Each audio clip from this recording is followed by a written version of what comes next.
čoveku autogram. Ekskluzivno priče koje Srbija još nije čula.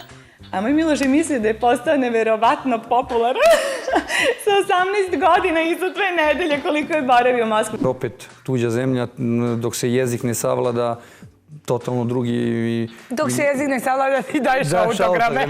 Nije tu bilo dileme da li će on biti fudbalska zvezda.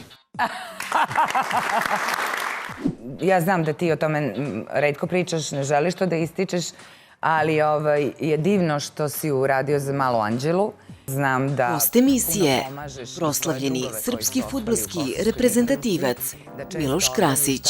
I mislim da su to gestovi vredni hvale, zato sam ja rekla da je on jedan poseban mlad čovjek. Malo je ovakvih, a jedan je Miloš Krasić. Hvala ti lepo. Hvala i tebi, Jelena. Dobro veče Srbijo.